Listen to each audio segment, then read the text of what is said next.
Alright, I'm back. I had to delete something real quick because I had too much space. Craig Coyster, he's supposed to be some kind of Bible scholar.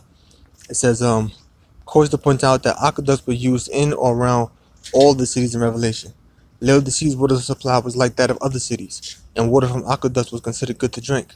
To make their theory work, some interpreters imagine that Laodicea's water originated at the hot springs of Hierapolis, northwest of Laodicea, even though the aqueduct actually comes in from the south. Others suppose that the source lying south of the city might have been a hot spring and that the water became tepid, meaning lukewarm, by the time it reached Laodicea. So Laodicea had aqueducts, but they would deliver water from different regions. But by the time it reached Laodicea, the water would go from being hot to lukewarm, or it may go from being cold to lukewarm,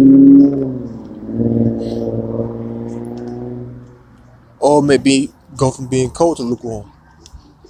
Okay?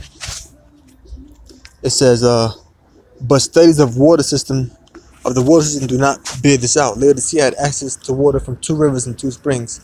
The main one located 5 miles south of the city. A sophisticated network of reservoirs and fountains supplied the city's needs. The system had features like those of water systems in other cities, including provisions for keeping the pipes free flowing. Structures were maintained and improved throughout the Hellenistic and Roman periods. The water was not undrinkable, but an essential source that enabled the city to thrive. So many have been undrinkable, but guess what? It was still lukewarm, and nobody wants lukewarm water. How often do you sit there and drink lukewarm water? You know, lukewarm water doesn't have the use that hot water and cold water has. That's how what y'all was getting to. I'm trying to tell you, you ain't cold nor you hot. I want you to either be on fire for this thing or not in this thing at all. Don't be straddling the fence.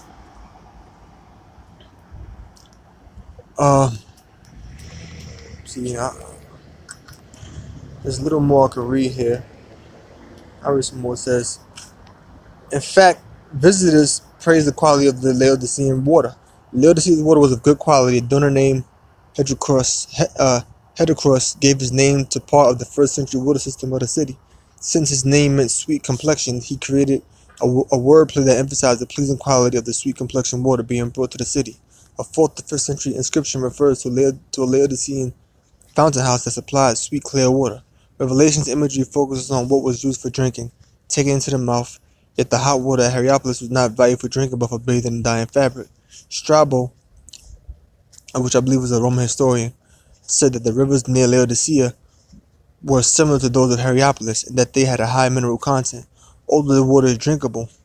In other words, Strabo thought that Laodicea's water was drinkable, whereas the water from Hierapolis was not. The Jewish apocalyptic writer refers to Laodicea by the wonderful water of the Lycus. Okay, so let me read there. There's a couple more things I could read there, but I'm not going to read there.